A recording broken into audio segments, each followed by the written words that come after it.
I'm going to talk about in this series 3 lies that we should not believe. The first lie, which was 2 Sundays ago, if you can think that far back, what was that? If you were in the first gathering, you can't say anything. Doesn't count. First lie. Lie number 1 is, I am not enough. So the first lie we don't want to believe is that I am not enough. Truth is, we are more than enough. In reality, you don't have to be something other than what you are right now to be in a relationship with God. And sometimes we get in our minds and we get in our thinking that we have to be in the right place, be in the right position, that somehow our marriage has to be, making some strides, that I have to be making some strides in my relationship with God before I can come to Him and really come clean. Reality is we come just as we are because we are enough. Jesus died for us right for where we're at right now in the moment. Not for what we will be. Well, that's part of it. But in terms of us coming to Him, it begins with who we are right now. So you don't have to be anything more than what you are right now to be in relationship with Him, to be like Him, to love others, and to be on mission with Him. It's really great news. The second lie we should not listen to is that lie. It's the lie that what I have is not enough.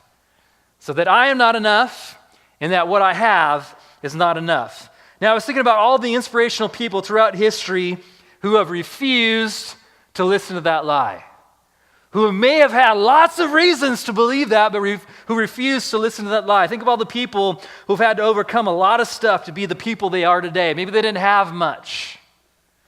Or maybe what they had was very dysfunctional, and somehow out of the midst of that dysfunction, they're able to make something great of their life. See, those same people could have easily bought into that lie that what they have is not enough. I mentioned the first gathering, but Kim Davis is one of those. Pastor Kim is one of those that comes to mind. And I had the book. I got it out this morning. Her story is in our second book, Changing Course, and I brought it out, and then I set it down somewhere, so you may be sitting on it. It could be out in the coffee area, or I don't know. Anyways, but Kim's story is in that book, very inspirational. Is it that certain people turn out the way that they do? When some people have a lot of privilege and opportunity and they never make the most of it, and others have so little in comparison, and yet they're able to do something great with what they were given in life. Some of us look at our lot and we're like, why me? And some of us look at our lot and they say, yes, look what I get to do with what I've been given. How is that?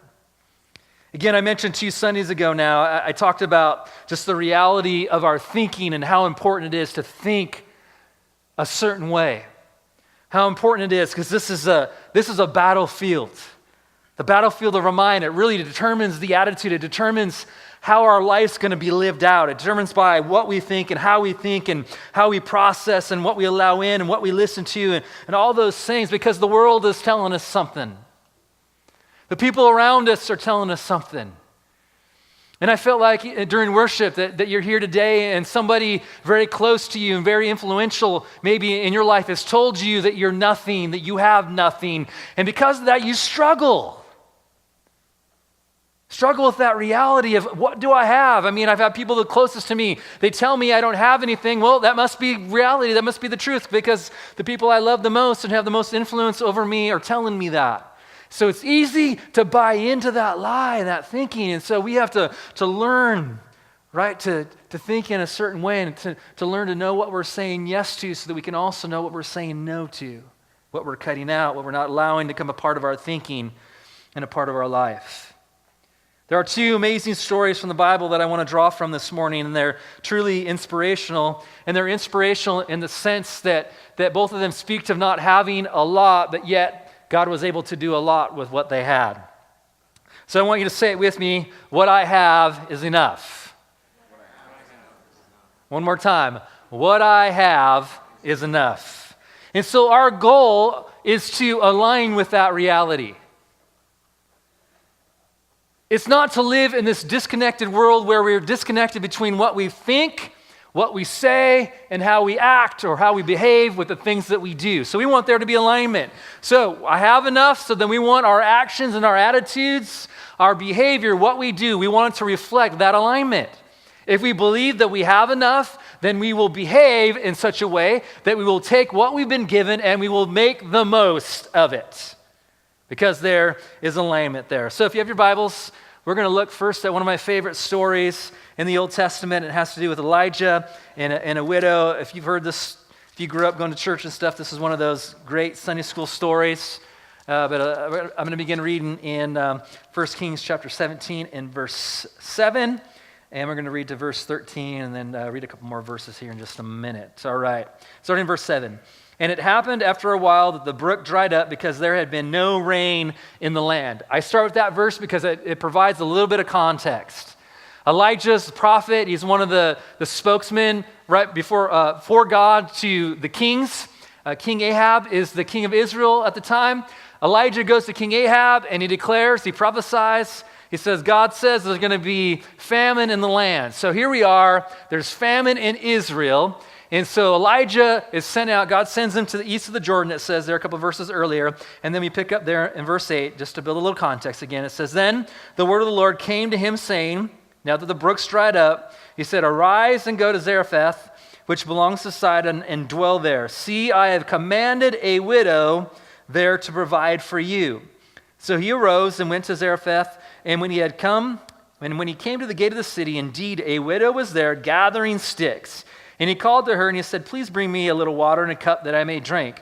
And as she was going to get it, he called to her and said, Please bring me a morsel of bread in your hand. So she said, As the Lord your God lives, I do not have bread, only a handful of flour in a bin and a little oil in a jar. And see, I am gathering a couple of sticks that I may go in and prepare it for myself and my son, that we may eat it and die.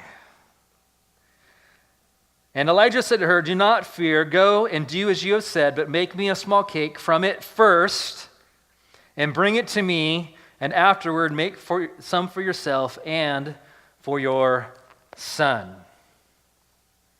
Pretty incredible story. I love this story in the climatic apex that Elijah finds himself directly in the middle of. Again, he was fed, if you go a few verses earlier, he was fed in the desert by ravens. I mean, that sounds pretty cool, right?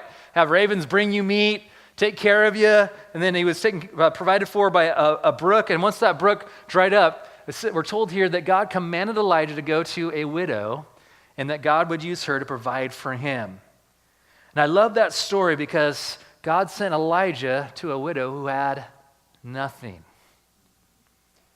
Now, God didn't send him to a comfortable widow whose husband had everything well planned out, had a large nest egg in savings waiting for that day when that may happen. This is all she had was a little bit of flour and a little bit of oil. She was a single parent, taking care of the fort, right? Taking care of the kid, doing her best just to make ends meet and make sure that her son's provided for and that things are happening, in the homestead. She was raising her son, doing it by herself, and she was taking care of the place. And she's the one that God had the gall to send Elijah to. Go figure. Just think of the irony of that. God sent Elijah to a hopeless widow.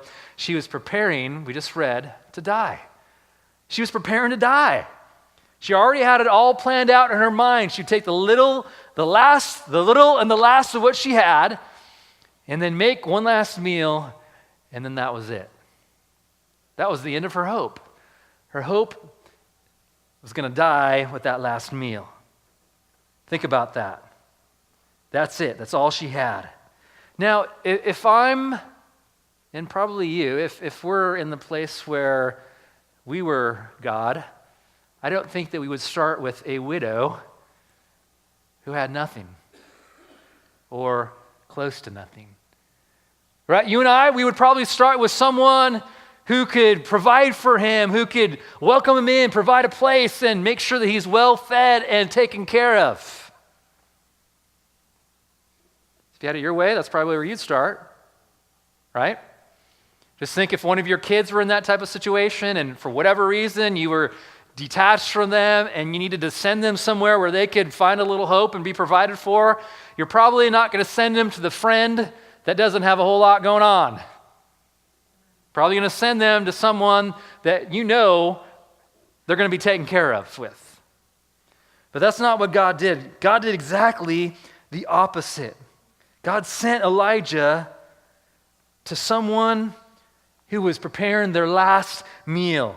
So when you think about it in that sense, that's exactly what God would do, wouldn't it? That's kind of who he is. He chooses small things and despised things and things that are not. We're told in 2 Corinthians 2 to nullify the things that are and to confound the wisdom of this world, which always looks in a particular situation, a particular direction. And here we find God sending Elijah in a different direction to prove a point that God's able to take small things and multiply them and do something great. And that's what he did here. That's the irony, is he sent him to this woman, but yet God does something incredible. Seems to me that God loves the opportunity to do big things through people who don't seem to have a lot. And if you're here today and you look at your life and you think, I don't seem to have a lot, you know what? You are in a perfect place for God to do something big through your life.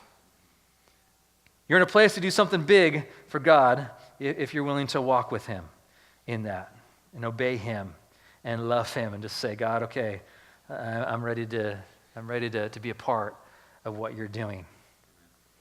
You know, and you think about it, when situations and stories, miracles like this happen, guess who tends to get the glory? It's God.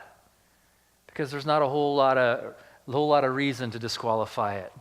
She didn't have more than a little bit of flour and a little bit of oil, but listen, it was all that she needed in this situation. So let's keep reading. Verse 14 and 16 says, For thus says the Lord God of Israel, the bin of flour shall not be used up, nor the jar of oil run dry until the Lord sends rain on the earth. So she went away, and listen, she did. Say did. So she went away, and she did according to the word of Elijah, and she and he and her household ate for many days. The bin of flour was not used up, nor did the jar of oil run dry, according to the word of the Lord, which he spoke by Elijah that particular day. So on the other side of this climatic moment, Elijah tells the widow what God told him to tell her. In essence, here's what he said. And at that point, it was up to her whether or not she would believe it. Well, what he's telling her is that what she had was enough. Take what you have and go make a cake. And so she did it. It started with what she had. The little that she had would not be exhausted for the extent of the famine. She would have enough every time. Think about that. Every time, for the extent, the length of that famine, every time she went back to the oil and the flour, there was always enough flour, always enough oil there to make sure that she was provided for. Not only for her and her son, but for another person. Isn't that just like God? Amazing. So I want to ask you this morning, what do you believe about what you have? Is what you have enough? The other story is found in Matthew. It's found in the Gospels. Actually, this is Mark chapter 6, verse 35 through 42. But we're told there that Jesus, during a long, particular hot day, imagine it was hot, there in the Middle East, that he was out, and there were 5,000 people, so probably many more when you count the men, the women, and the children. So a lot of people out. Jesus was teaching, and it was the end of the day. They were too far away from home. Jesus said, we can't send them home. It's too far. They're tired. It's the end of the day. And so Jesus brings the disciples together and basically says, how are we going to feed them? And they're like, I don't know. We don't have enough money. There's not enough food to feed all these people. So Jesus said, go and discover what the people have. And so they came back with 5 loaves and 2 fish. And it says that when Jesus broke the bread and began to hand out the fish, each of the disciples began to hand it out. And every time that they went, there was enough. It was multiplied. And somehow, in some way, it fed all the people, and then there was leftovers there. Okay, another story of God taking something little, small, and multiplying and doing something great with it. So what can we learn from these stories? First, number 1, the importance of focusing on what we have. Too often, where do we want to focus? Yeah, we find ourselves tempted to focus on what we don't have, who we're not, what's not happening in our lives, where we're not going, what's going on, with the neighbors and somebody close to us, and we can find ourselves sucked into this reality where we're focusing on all the things that aren't happening and all the things we don't have going on in our lives. In both stories, the focus was on what they had. They had 2 fish and 5 loaves. The widow had a little bit of flour and a little bit of oil. That's all that they had. That's it. So the focus wasn't on what they didn't have. And again, it's easy to go there, to focus on all the things that we don't have. But in the process of doing that, we can miss out on the significance of what we do have. So I want to ask, what is it that you have? What do you have? What do you have right now? What did you come in with? It's important that you and I figure out what we have and then learn to focus on those things, not what we don't have, not who we're not, but to focus on what we do have and who we are. And remember, this is not about stacking ourselves up, trying to figure out how we measure up with the person next to us or the church down the street or with the Joneses or with another competitor or, with just a sibling, whatever it is. It's not a matter of trying to measure ourselves and look at what we have compared to other people, because if we do that, we'll find ourselves, in a dark place, walking down a dark path that's just not very profitable or healthy. And I'm finding this out, and I hope that you're finding out too. It's just so much more healthier to not believe that lie and to walk down that road. It's about figuring out what we have and then focusing on those things and being okay with them. Now, you might be here today and you might look at your life and you have time. Awesome. Use your time to invest in other people. Use your time to be a blessing. Use your time and energy in a way that you can be somebody who lifts up other people. Be somebody who's available. So if you have time, be available. Use it. When it comes to talents, everyone has talents. Everyone has talents. There are things today that you are good at. And notice what I didn't say. I didn't say things that other people may be better at. I said there are things that you are good at. Regardless of whether or not somebody else is better at those things, you are good at something. It's important to be able to focus on those things, to figure out what they are, and then to focus on them, to give yourself to those things. When we know what we're good at, the temptation to focus on the things that we are not, that temptation lessens, and the voice doesn't become as loud and prominent in that place when we know what we're good at. When we're focusing on those things, when we get off track and we begin focusing on all the things that we don't have, it's like that lie becomes louder. You don't have enough. You're not enough. You need more.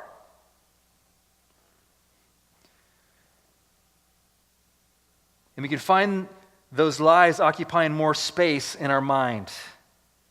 Some of you have a lot of wisdom to offer. That's something. Some of you have an ability to be persuasive. So figure out how to use that gift. Where can you use that gift? Where can you use that gift of persuasiveness? Maybe for you, you're inspirational. And it's not always in how you communicate. It can be in how you live your life, that you just seem to live your life in such a way that it really communicates inspiration to other people. They look at your life and say, you know what, I want to be like that. I want to do that. That inspires me to be better, to go deeper, to love Jesus more, right? So if you're inspirational, then find ways to inspire other people. Let your light shine. Be visible, be vocal in that sense. If maybe you're good at humor, praise the Lord, man. We need people that are able to make other people laugh. I'm not one of them. I'm not a funny guy. I mean, I have my own sense of humor, and my family calls it dad humor, and so it is what it is. But maybe you have this ability, an uncanny ability to make people laugh.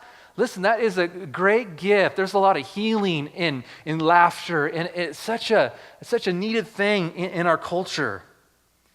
So if you're good at that, do that. Maybe you're frugal. Maybe you're great with money. Well, figure out a way to share that with other people.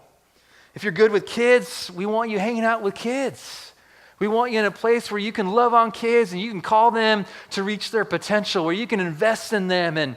And we really believe that it takes a village to raise kids. So it's mom and dad and it's others that are speaking into our kids' life. It's such an important part of this journey. And so if you're great with kids, you need to hang out with kids. We could use you working back with the kids ministry. We love kids. We're always looking for great people that want to, work with kids. If you're logical, find ways to use your logic. If you're good with animals, then find a way to use what you've been given. If you're someone who's patient, there's just something about some people that are patient, they listen well. So be a good listener. Be someone that can walk alongside others and be patient with them in the midst of their trial and their tribulation. Someone who can be patient in suffering. Right? Sometimes some of the best things that we can do is just to be people that just patiently come alongside. It's one of the things that I like about being a guy is, sometimes we just don't need to say anything. Just be. There can be silence and it's okay. But just being present is such an important part of that. If you're insightful, share your insight. If you're good at caring for others, come on, you have an incredible gift, so care for others. I love watching people that know what they're good at. A couple years ago I shared this, but we went Christmas caroling. I remember one of the years I was with Rachel and Chris, and I just watched Rachel, just how she interacted with some of them had been previous clients and just loving on people. I love when people just love people. There's something inspiring about that. Anybody can love, right? That's something, love. Figure out a way to love and inspire others. If you're good at cheering on others, get some people around you that you can cheer on. You can be their biggest cheerleader and you can tell them, you can, declare it from the rooftop. You can whisper it in the air, hey, you can do this. The world could use a few more encouragers, could it not? What is it that you have? Maybe you can organize things and just you're great with details. Amazing. Work with details. Put your focus there. Here's what I find, and I think it's such a truth and a reality. If and when our focus shifts off of what we have and we begin to focus on what we don't have and begin looking at what others have, this is when that lie becomes louder and more prominent in our lives, right? So when we take our focus off, we start looking at greener grass. We start looking at what other people are doing. We start looking at what we don't have. It's like that lie then starts, what you have is not enough. It becomes more prominent. And here's what I think is so true, but in that place, here's the thing that you and I will struggle with. And we'll struggle with that need to be present. I think one of the greatest gifts that we can give our family, that you can give your spouse, that you can give your children, that we can give each other, is the gift of being present. And if I don't like where I'm at, if I don't like what I have, if I'm always thinking about being somewhere else with somebody else and doing something else, you'll find in that place that we'll have a hard time being present. And you know what it means to be present? Emotionally engaged, physically engaged, present there, listening, being involved. I mean, we've all experienced it where you're talking to somebody and they're looking at you, but you know that they're far from being engaged. They're somewhere, some faraway galaxy doing something else. And you're like, okay, I guess we'll move on and I'll talk to somebody else. As parents, being at home with our children, being engaged. My kids catch on when they know when things are going on with me. If I'm not engaged, somebody's alarm.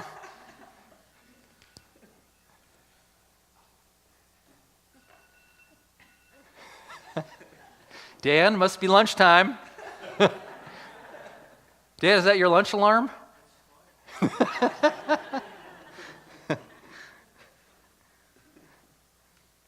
So in that place, being present is harder. So focus on what you have and listen, it is enough.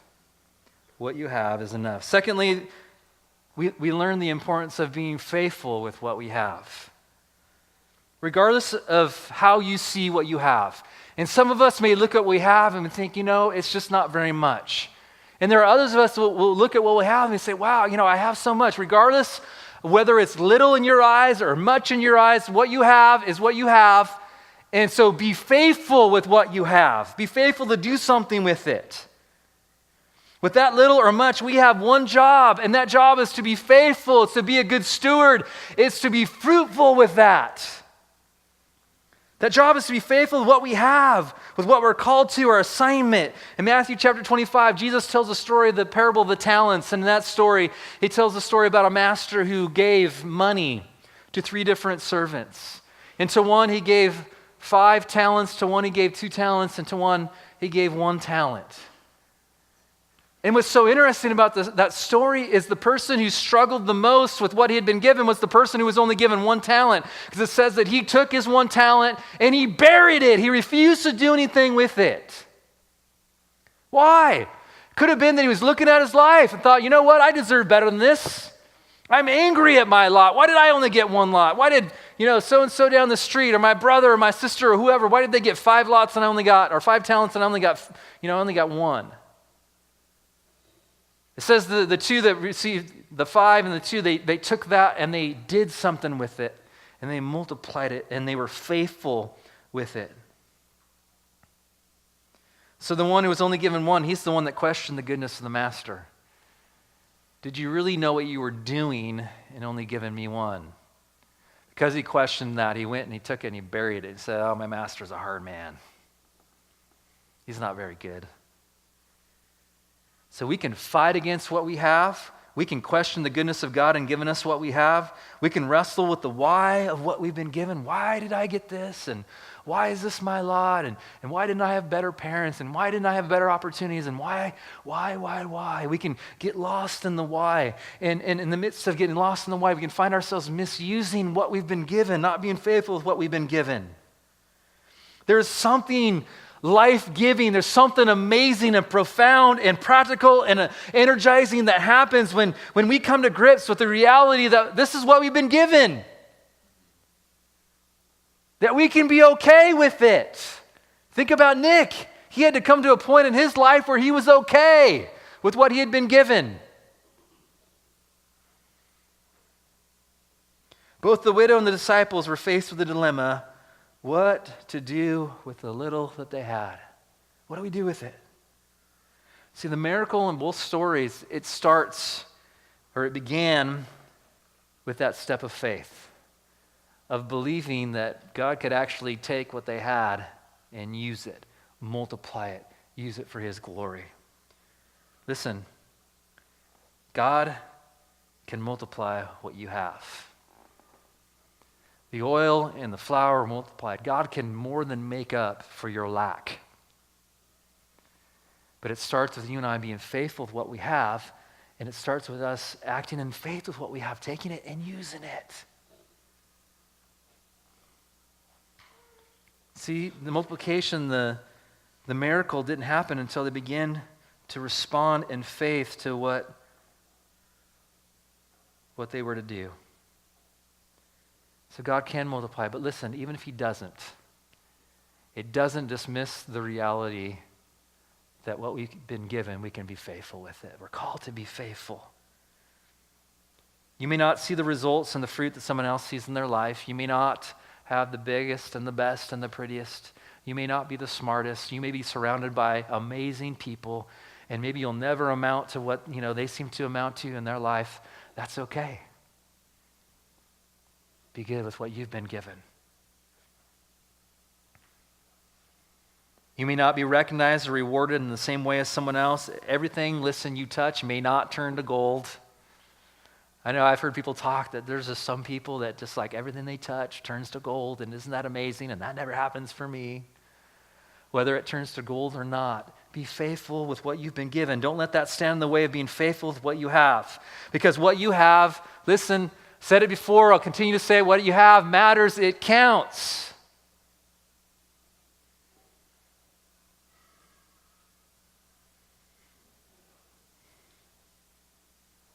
Because what you have is what you have. Right? Profound statement, I know. You can thank me for that one later. Thirdly, we can learn the importance of sharing what we have. Here's what I believe with all my heart. If what we have, if it's not enough, here's what we'll do with what we have. We will not let go of it.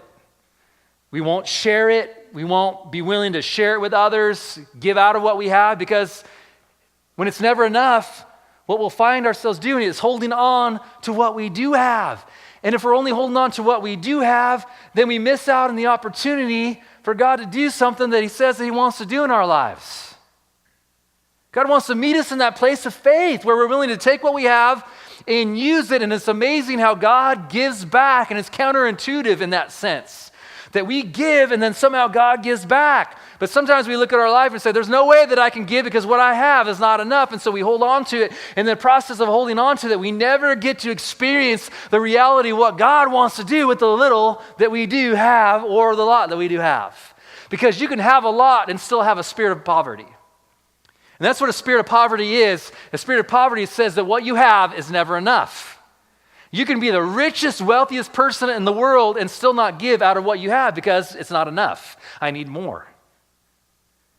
And so if you want to break a spirit of poverty in your life, where does it begin? It begins with us being generous with what we have.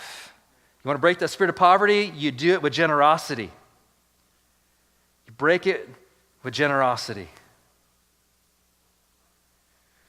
So if we think what we have is not enough, we'll find ourselves holding on to it, and then we'll miss out on the opportunity to be generous with what we have. So if I can have the worship team come. So what you have is enough. Focus on what you have. Be faithful with what you have. And then lastly, be willing to share what you have. So I just want to bring us to a place of response here this morning. And there are a couple areas there that I want us to recognize and respond to. And that first area just has to do with what you've been given.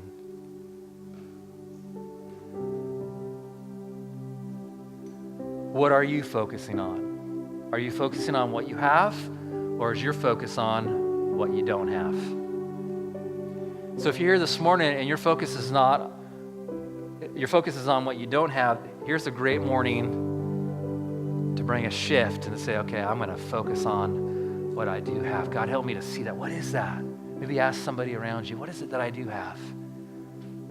Maybe for you is you know there's some things that you have that you've not been real faithful with. That maybe you've been misusing, that maybe you've not been, using for God's glory. And so for you, maybe this morning be that, to just be faithful with what you have. Well, two other things here. Maybe for you, it's to be intentional to live in the moment. Maybe you've been living somewhere else with someone else, doing something else, and as a result of that, you've not been present. And as a result of that, your relationships are taking a hit, are taking a hit. So maybe for you is to realize, okay, this is what I have. And if it's not good enough for the people closest to you, for your spouse, for your kids, then you got to be okay with that, because this is what I have. When it becomes unhealthy is when we begin trying to counter that and overcompensate, because we're afraid of what may come on the other side of that if I'm not able to give what somebody else I think they need. So maybe for you, it's to be intentional, live in the moment. This is what I have. I want to be present. It is what it is. It's what I have. For me, that's where I'm at. Here's what I have. Here's who we are. If it's not good enough for some Christians, they're looking for something different, awesome. We're here to reach non-Christians. Right? That's who we want to be. Churches that reaching. So getting healthier in that area, right? What about break the spirit of poverty? Maybe for you it's to break that spirit of poverty. You can break it with generosity. So you can decide today, you know what? I want to be someone who gives out of what they have.